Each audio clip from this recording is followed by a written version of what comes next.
Get down. Get down with Get it. down on it. Own it. Yeah, at the Scott Trade Center. So this tour, man, this has been a blessing. You know, I've been doing this a long time. You know, people know me. I started from Sanford's and the Wiz. I can go back with you to St. My Louis. goodness, you just did.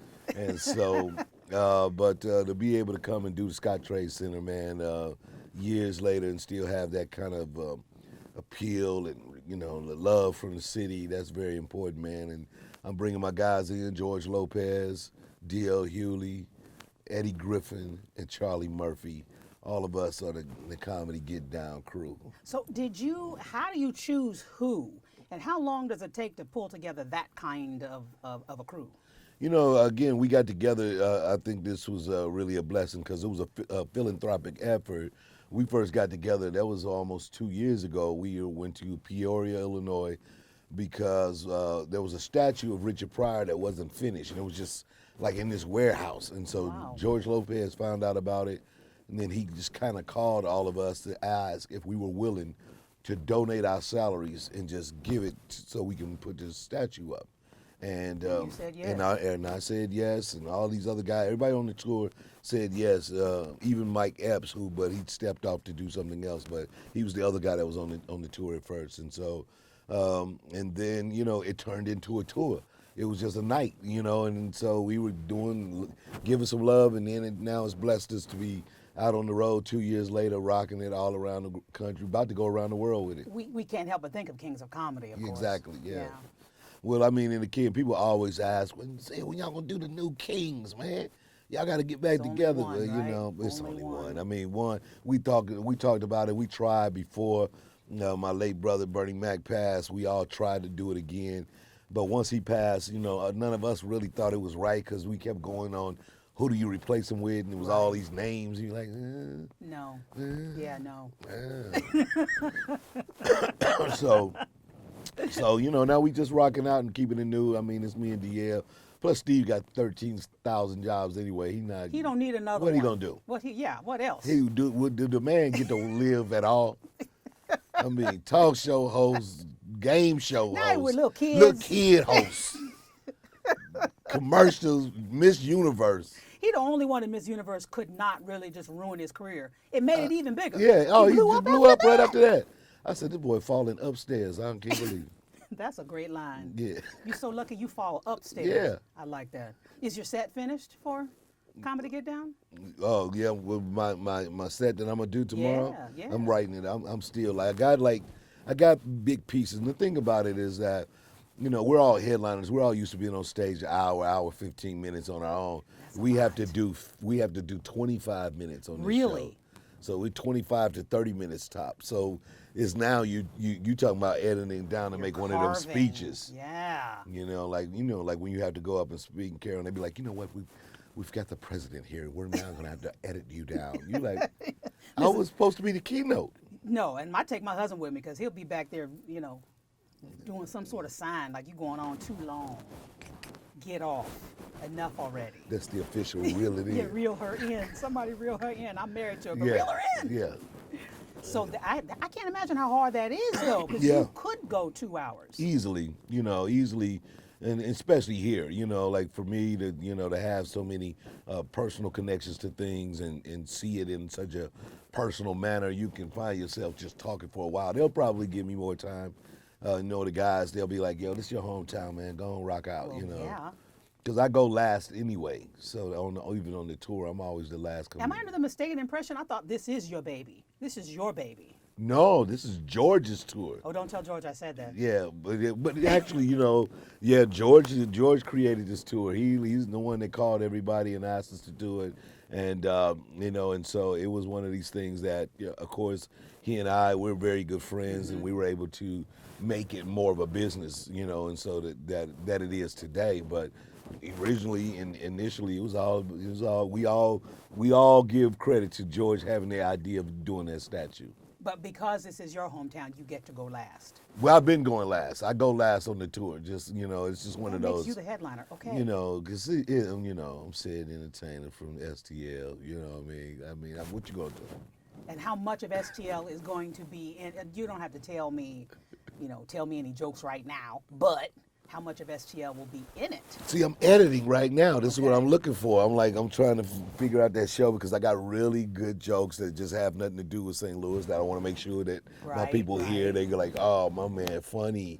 And then, you got those things that you say, all right, cool. What's that slice of lifeness that everybody goes, he from here for real? Absolutely. So I'm thinking it through. I've been doing it for like in the last 2 days, just kind of letting the set flow in my head and things that I want to say, and then I'm like, all right, cool, and then I jot it down in the. You see this civil? What is Yes. that? That's old school. Who does that? Are you still? This is what you do. Wait a minute. This is where you write. You're writing on your phone because I wrote all my questions on my phone for you. See, I was on my phone. See, this is Yeah, what. yeah. But if you do this, people go, oh, he old school. 'Cause I'll be But like, you yeah. are old school. Yeah, but I don't write it down. You old school in your music. Yeah, what I listen to and all that, but like, but not even then. You see my liaison now. Now I might have OT Genesis on my. The executive liaison who is with us.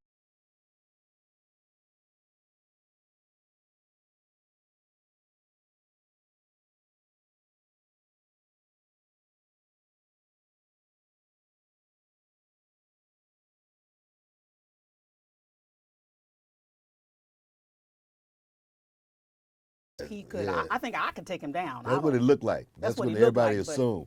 but I he's seen a this steel man. rod, yeah, is what you're I saying. seen this dude, Mongoose. That's the new nickname.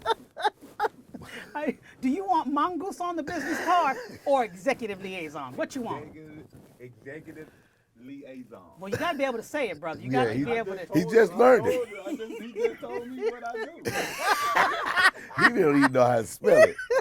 He over Googling it right now. Like Lee, is it Lee? It's not Like, L-E. is Let me it? just say it's not Yeah. L-E-E. That's not. Yeah, We'll that's work not it. the way We'll to work do it out. We're gonna work with. No, that We'll would call be you that. That inappropriate. reminds me of one of your old jokes. Delicious. Yes, yes, that's my favorite joke. I can't call no man delicious. That really happened too. That dude was like, "Hey man, name Daryl, but everybody around call me Delicious." I'm like, "What? Not gonna happen. I'm not doing that, bro. I don't know what everybody else does, but I'm not calling you Delicious. That's not gonna happen tonight." You know, I have to tell you that we've been doing KMOX profiles and talking to policymakers, and we've had other comedians on. We've had people from who are all from St. Louis. That is the common connection, obviously. Nice. And having you on, everybody wanted to talk to Cedric. Then I'm so glad that I have the opportunity to talk to you Yes. myself, because you are one of, there are many. St. Louis is very proud to have many Yeah. beloved sons, if you will. Yeah. And you know, you're never gonna. It seems to me you're just never gonna leave St. Louis behind.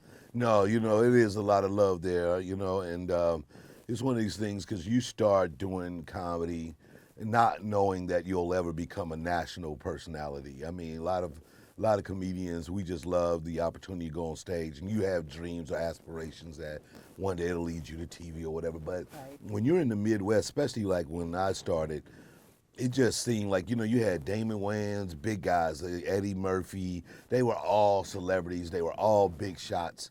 And you think, well, I Can never I? really Yeah. get there, and so, bit by bit, we started to have some people like, from here, Joe Torre, who was a comedian who went before us, was in a few movies.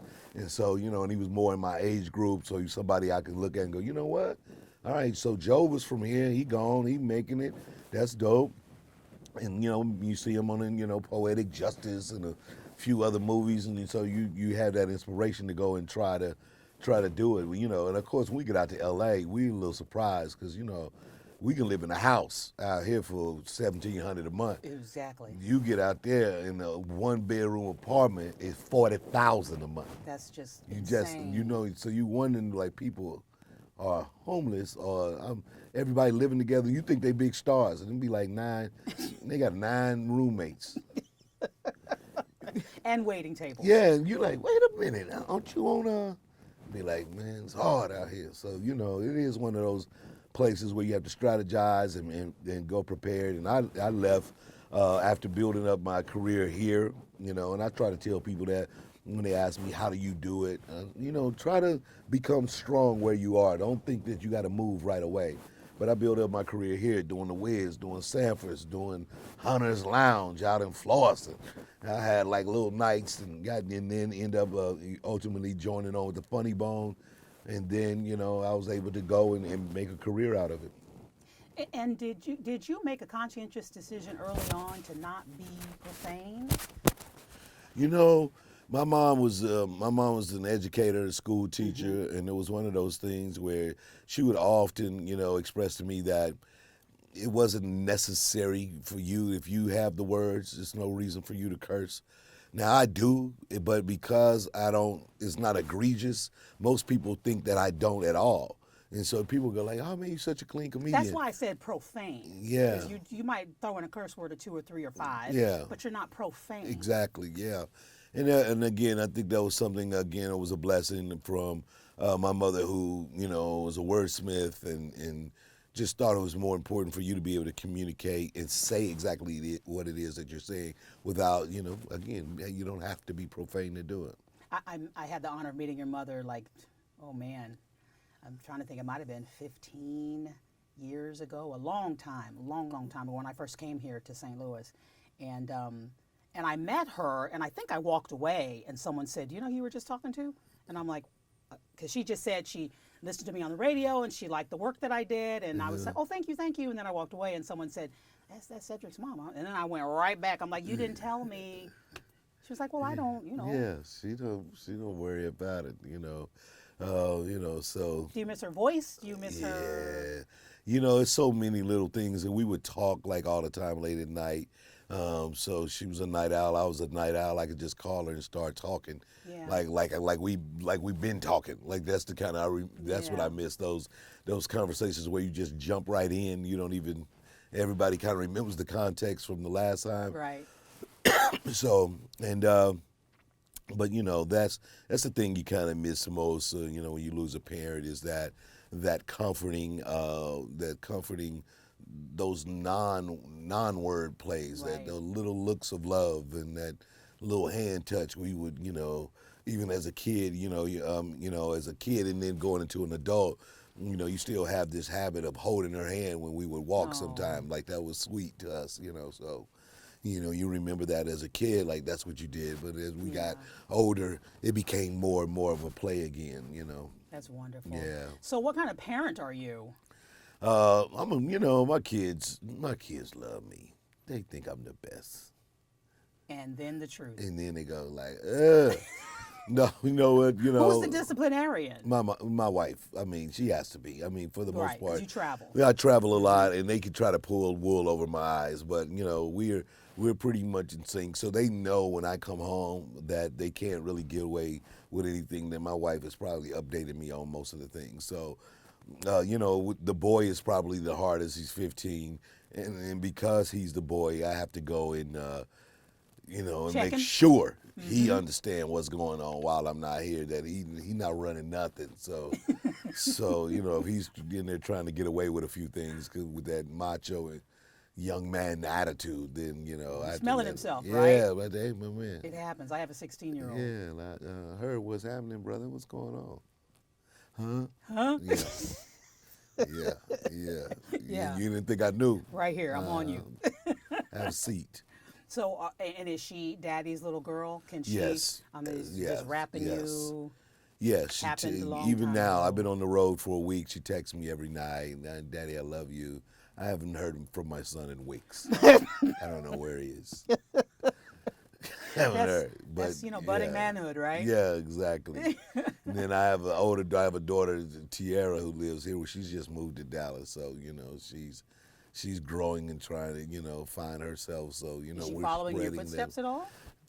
No, not now. I think she was at one time. She was, she was trying to sing and do the studio stuff, but it never really quite panned out. So now she's just kind of, working and, preparing to try to, move forward in life and break the strings of just being daddy's little girl The too. umbilical cord with Yeah, mom. that's Yeah, hard. too. So the bigger question is, what kind of husband are you? Again, me and my wife have a great relationship. It's one of those things. We've been married 16 years. Congratulations. And we still, we still enjoy each other. We still laugh. We still love. You know, I was just talking to my liaison, and I was just telling him that I needed to get her a gift. And I want to get her a gift for every city that I'm in because I'm gone for like 2 weeks and I'm traveling all around. And I was like, man, I forgot to get her something in New York. So, because it'd be special to like just send her Right. something since I'm gone, and she has to be there, kind of holding it down. So you were thinking of her? Yeah, so I'll pick it up from here and I'll get something that says from, no, I won't. I ain't gonna do that. Yeah, you I'm would. gonna say it's from New York. You know, you I'll get you 2 things from St. Louis. And one of them gonna be in New York when I thought about when I was getting, in New I York. was like, ooh, I should have thought about getting you this. well, your birthday's coming up, It is. What you got? and you'll be 50, You know, whatever. yeah, I'm 50. And so, now this is a Christmas box. It says compliments of the season. Okay. It's a season This of said. Okay. So, and this is my book, so you can have my book too. That's a gift nice. for you. And then you're gonna open this box. Mm. You're gonna open this box. Nice. He's smelling it. Y'all on it's STL TV can see that he is smelling it. Filling the box. There is Skittles. Gotta The love that. executive liaison is happy. And then there is More Skittles. more Skittles. Because they're different flavors. Yes. They're And I different got- flavors. I got some more stuff in here. Yes. Whatever you buy for your Really? wife, put it in the box. Because that Nice. box is expensive and lovely. You know, Ooh. women like the packaging if y'all didn't Yeah, know. look at that. And then All different, every flavor, all the flavors of Skittles. every flavor of Skittles. Y'all didn't know that Skittles are on my riders. This is why this is a big thing. Like I get Skittles. You Look should at thank your him. team. Your team Yeah, told me. Look at it. Look, he what- coming where's over there the to get hand? the Skittles. The hand, is he just carrying it for you, or is he? Is he gonna rip the I bag believe open? he's claimed them. He has claimed them already. That ain't right. Okay, tell me when did the hat fetish begin, Cedric the Entertainer? When did the hat fetish? I'm calling it a fetish. Well, it's a thing. When I started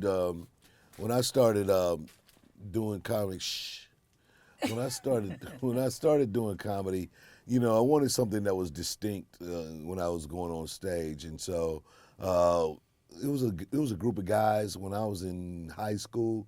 They were, I was probably, a freshman. They were seniors. They would dress up, and these, that was their style. Like they would always be like clean, And I said, this was how I remember St. Louis growing up as a kid. Was, the older guys would always have slacks on and Florshams and hush puppies with the taps on the bottom and silk Nick shirts and, Wow. and all this kind of fly stuff. And these guys wore hats a lot. They had all kinds of hats and sweaters and suit jackets As and it was seniors just in they high were seniors in school. high school and it was like 7 of them. So it looked great. Like whenever you would look over, they would all be different. But they would all be sharp, and so it had this special energy that I thought was really cool, and so that became, my thing. So, when I started getting on stage, I wanted to have something that was distinctive, and so the hat was the thing. So, we would all, be at Levine's, and you go get a nice hat and match that with your thing, You and were so spending some money. yeah, well, you get one from there, and then you get the other ones from Hat Emporium. The Hattery. And then I got to find the hattery. Yeah, the Hattery is, that's where you get it cheap. The Costco's a hat coat. Hatco. Yeah. I love That was Hatco. yeah. Because then they sell nail polish on the Exactly, left. yeah. Yeah. Big bags of dog food. You go there and get anything. When did you start your own hat line? So I started my hat line, and so I've had it for 5 years now. So right around 2010, I started it, and it Can I was send just in my something. husband's head size? Because it's not normal. Yeah, oh yeah. If you have, if Okay. it's a special head size, then yeah, you must do it's an algorithm that we can Some physics. physics, and we got to sit up, and then because you got to grow the straw, we got to go and get the We special gonna be, straw. yeah. I'll wait Yeah. for the harvest. Yeah, exactly. I'm sorry, we can't do hats that size until October. I'm sorry. So we must pull in the new crops in here. Hopefully. Okay. All right. I do love that because I love hats myself, so I've always loved it that Yeah. that you would sport. It's been doing great. I mean, to be able to have this business for 5 years, and we mainly do it online. We have some small retailers where we partner and send them around the country, but I've never even done, tried to do.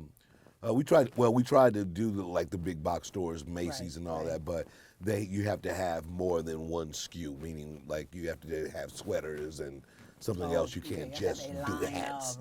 And so. And I wasn't ready to grow like that, so I just wanted to do hats. I didn't want to get into sweaters. All right, let me throw. I love this person, and you worked with her for 5 seasons on Soul Man. Niecy Nash is just so very funny and super talented, and really a great actress, and also a St. Louis. And St. Louis. And so, but it was really special that we had that connection. Like we had done the movie Code Name the Cleaner. And when I was looking for somebody to play my wife on the show, because I co-created the show and was, executive producing it and trying to figure out, that wife. And I was like, it was so many choices, of course. And, you could have went any way. Everybody's looking for jobs in Hollywood. So, right. But, I thought about her and, she's pretty and she's naturally funny. And she kept it in the pocket. And so we've had a blast of doing it. And so... she just posted a picture of this new show she's on, and I was like, don't do that. No, not right. Not yet. Not Too yet. soon. Too soon. Talking about the new cast. I'll tell you what's not too soon, Barbershop 3. Oh, yeah, people have been waiting. Too long, been waiting.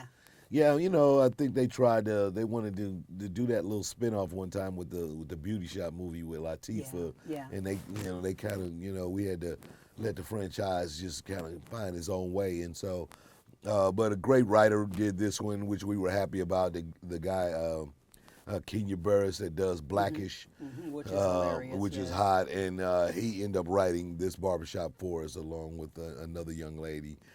So the combination of those two, they wrote a great story that encouraged everybody to come back and be a part of it because, like, once you do something like that and it's successful, what you don't want to do is do the bad one for the money chase. No good. Yeah, definitely not for the money chase. Nobody, and so it ended up being a really good script, and I think that's what attracted everybody back. And of course, we wanted to be able to come back, but nobody's going to come back to do a whack movie, so.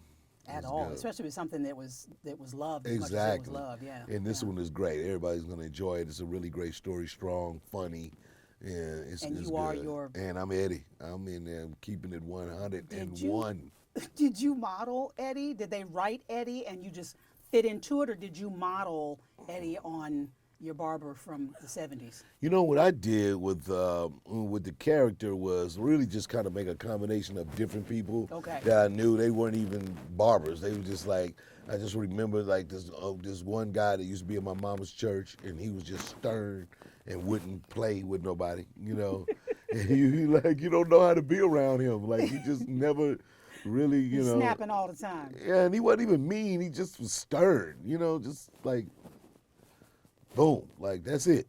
And so you find that combination in the voice. I kind of, I found the voice. Hold on, wait a minute. I love the voice. Now OJ. Now what they got Cuba Gooding Jr. playing OJ. Cuba Gooding Jr. Too light skinned play OJ Simpson. That's short. OJ Simpson was 6'3", 6'4". Cuba Gooding Jr. would need some stacks on. He needs some heels, high, and then what Prince wear to be up there. But that boy played Johnny Cochran good now. That boy that played Johnny Cochran, I say, ooh, that's Johnny Cochran. So I could just do Eddie anywhere. Oh my gosh, about anything. Anything, like so. About anything. The directors would just let me go. They were just like, okay, we need something right here. What would Eddie say about this?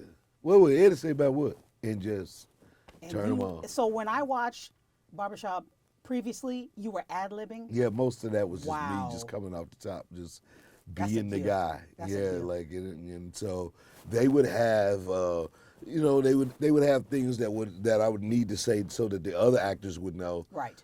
What was hard in this one is that everybody tried to do what I did, and so the director would have to come in and go, listen. Let Cedric do his thing. You're not the one. He will lend you a line to where you know to say your line. So whatever you do, he said, when you go out, say something like this so they'll know to talk. So what does Eddie say about like a Kanye West begging for money and being in debt? You know what? Kanye West, he talented. You can't argue with that.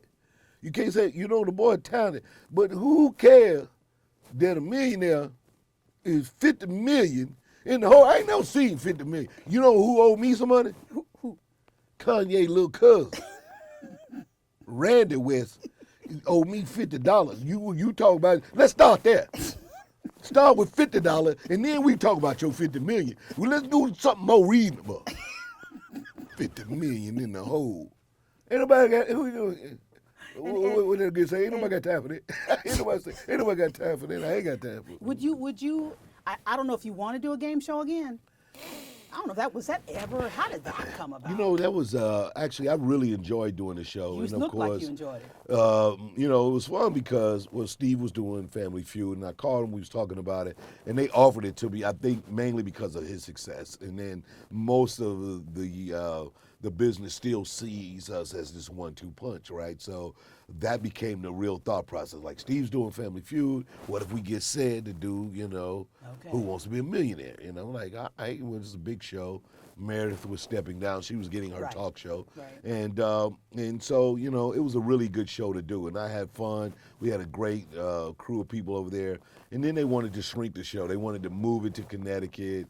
They wanted to, change the hours in which you shot. And then they were taking, all of the producers that I came to the show with went with Meredith. And so I was just going to be behind enemy lines with a bunch of people I didn't know.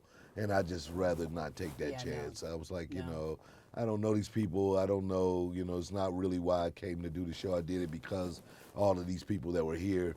And then now they're just kind of doing a whole new thing. It's like, it's time for me to step away. That's a tough It was a tough call, to walk but away from something. Yeah, but people were wondering why I only did it that one season. But it was like, hey, all the You had people other that worked stuff. for me were going somewhere else, and I Right. was like, you're not letting none of my people stay. This is gonna be me coming to working for you now every day. Now, we do know how much you love music, and I believe you can sing. I don't know how you feel about your singing, but I believe you can sing. And this is not a would you rather, but how fast would you walk away from comedy if someone said, here, we want to record you, here's a 6 CD deal. Oh yeah. Would you, in So- 5 seconds? So less. would. Just to be able to take this R&B sing, just ladies, it's just so just be the singers. They just the choreography's it's done. Just a whole other thing, man. It It's is. like. And then I was watching the Unsung on Johnny Taylor, and I was like, Johnny Taylor was the man. Like, it's like all these any singer, you just the man. You don't ever hear nothing about that, about Robin Harris or Red Fox taking his shirt off somewhere. I would. You got the moves You down. get the moves. I can see it. That's why I asked that. I knew that about you. Yeah, we with all the know quickness, that about with you. the quickness. I'd be singing, boy. I'd be up there killing the stage, sweating, cool clothes on. I see it. I can see it. Yeah. I can see it. I might have to go and take you up. Who, do you know somebody with that deal? I can call You got somebody who people? knows somebody who knows somebody. That's a little bit away, little bit further too away. stretch? What Is it a I'm, bit yeah, stretch? it's a little further than what I needed to be for me to really make the jump. Look, I can help you. Let me call 4 Yeah, people. you know what? Yeah, I know my man who know. You ever heard of Herbert Hancock? Yes. I know his I know. gardener. Oh, okay, that's not. Never mind. I used to go to school with her, and so I think No. I got on Facebook. Yeah, no. That's not the connection. I don't. You got her Facebook page. My answer is no. I'm the one that Okay. got your Skittles, man. That's as All far right, as it well, goes. good. That's- That's a start. that's a That's start. a start. It is a start. Skittles is a good love, and Well, it's so good to have you in St. Louis. So is there some place that you definitely have to eat when you come home? well, usually a little Emo's pizza. I mean, Really? I want a little Emo's, that's for sure. You know, Okay. and then I would have had that here yeah, too. that would have been awesome. I asked for your favorite candy specifically. So, but no one said. Emos. Yeah, Because I yeah. asked for candy. I Right, didn't ask so, what his yeah. favorite There is a lunches. Skittles. pizza. Yeah, at Emos? Emo's, yeah, that they do for me. All right. Okay. Well, I'll roll some dough out for you. I know somebody who knows somebody. No, again. Again. Again. Who got an oven? Who got an oven? And Cedric baking the sheets. All right. Entertainer, y'all. All right. It's so This good is to have awesome. you in St. Thank Louis you. again.